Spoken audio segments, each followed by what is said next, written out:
Hello and welcome to Frost Over the World. Later in the programme we'll be discussing Palestine, China, Turkey and cricket. But first of all, Pakistan. Benazir Bhutto has accused supporters of the late military ruler, General Zia in Pakistan, of being responsible for the bomb attacks that caused death of more than 130 people who died in those two explosions in Karachi, as massive crowds were surrounding the bus that was carrying Ms. Bhutto along. On her return, of course, after 8 years in exile. And the country's leader, General Musharraf, described the attacks as a conspiracy against democracy, although only last month General Musharraf deported another former Prime Minister, Nawaz Sharif, when he tried to return to Pakistan to fight for democracy. Nawaz Sharif's brother, Shahbaz, joins me now. We welcome him back. Thank you. Welcome back. And we also welcome back Maria Kuusisto, who's an Asian analyst from the Eurasia group. Welcome back. Welcome back to both of you. Thank you. What was your reaction, Shahbaz, when you heard the news last night, that shocking news that they said then 90 and now they say 130, but 90 or 130 people had lost their lives? Yeah, David, first of all, Benazir's return was a very good development for Pakistan, and we've always maintained that all exiled leaders must return to Pakistan, be with the people and serve Pakistan. But what happened later last night, the carnage, I think was the most deplorable extent, and people killed gruesomely, was nothing short of a carnage. And this only goes to explain very clearly, in no uncertain terms, that General Musharraf in the last 8 years has not only failed to control terrorism, but it has spilled all over Pakistan, from the mountains to settled areas. This is his gross failure. He has not been able to contain it because he has failed to win the hearts and minds of the people. Who do you think was responsible? Do you think it was General Zia's followers, as Mrs. Bhutto's people said, or do you think it's Al-Qaeda, or do you think we will never know? It is difficult to say at the moment, but definitely perpetrators do not want Pakistan to be in peace and tranquility. But I must add one thing here, Sir David, that when Benazir Bhutto returned to Pakistan during late General Zia's watch in 1986 and landed at Lahore airport, the center of political activities and the metropolis of Punjab, that was of course a much bigger crowd than yesterday. But the whole process was done in a very peaceful manner. And incidentally, my brother Nawaz Sharif was then Chief Minister of Punjab, and not a soul was hurt or injured, and everything moved very smoothly, and there was total celebration. Now this goes to explain that during Musharraf's watch, terrorist activities have not only fanned, they have spread through the length and breadth of Pakistan. That's very interesting, because I mean, Maria, whether it's just Musharraf's fault or the fault of others like Al-Qaeda and so on, but I mean, it's certainly true that Pakistan is more violent now than it was, isn't it?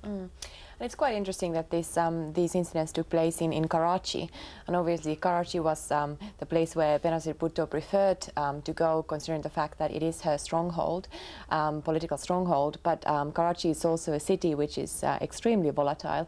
You have 13 million people from different ethnic and religious groups, and it is notorious of crime and also terrorist activity and sectarian violence indeed. So I think she definitely took a big risk in terms of going to Karachi, and the parallel to 1980s is again there, that in the 1980s she in fact went to Lahore, which was a lot more peaceful setting for her to return.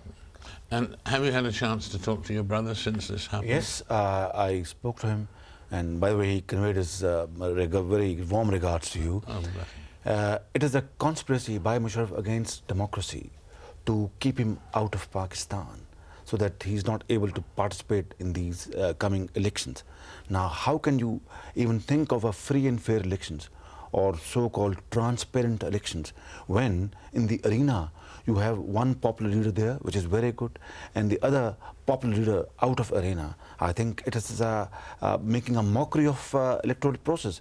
And unless, Sir David, you have the people's support with you, you have their, their total, support behind you, you cannot win the war against terrorism. Apart from other actions, like you have to deal with poverty, you have to deal with uneducation, you have to deal with illiteracy, you have to deal with lawlessness. These are the breeding grounds, perfect breeding grounds for terrorists to raise their head and make the entire area, destabilized.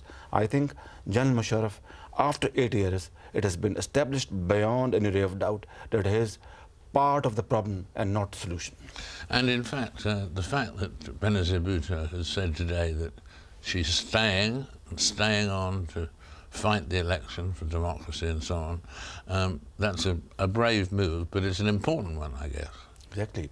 In light of what you said earlier. I appreciate that, and I think it's time that all political leadership, belonging to the mainstream politics in Pakistan, must team their efforts, must join hands and sit down. And Musharraf has last opportunity to rise above his vested interest, to stay in perpetuity and call for a roundtable conference of all leaders and discuss all issues threadbare under the sun and strike a genuine national reconciliation, and not the kind of NRO, the ordinance which he issued just a week ago to withdraw cases of corruption, alleged corruption against politicians and bureaucrats to win support to remain in power.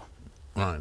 And from what you were saying, that when she was right to turn down Musharraf's request not to fly back when she was going to fly back, that was a right decision not to bow to General Musharraf, wasn't it? Yes, I think it was correct, but General Musharraf was saying it from a different perspective. Yes. He was trying to delay Benazir's return to Pakistan to make Nawaz Sharif stay in Jeddah till general elections take place. So that's his move against democracy, and that must be fought with total will and unity of thought and action. What's going to be the backlash of this attack? It only needs two people to do what they did, and it only takes one person to be a suicide bomber and so on, so that it can be people who are very, very much in tiny, violent minority too. It's not necessarily all the people of Pakistan or anything like that. But what do you think will be the feedback, the backlash? I think you have to look at the political and security implications, and I think if you look at the security implications, I think the terrorist and militant elements that potentially carried out this attack have clearly demonstrated that they have the will and the capability to infiltrate in Pakistan's large cities, and they are willing to intervene in the political process which is taking place now in Pakistan. In terms of politics, I think I would say that this is probably going to boost Benazir Bhutto's popularity and also PPP's popularity, and to some extent also unite the PPP, which has suffered of some tensions in recent months. So in essence, those are the key main political points there. I would also say that there could be potentially some tensions between Benazir Bhutto and Musharraf because of these incidents. Benazir Bhutto has already said that she's going to review the security measures which were in place in Karachi yesterday, and she has suggested that there might be some shortcomings there.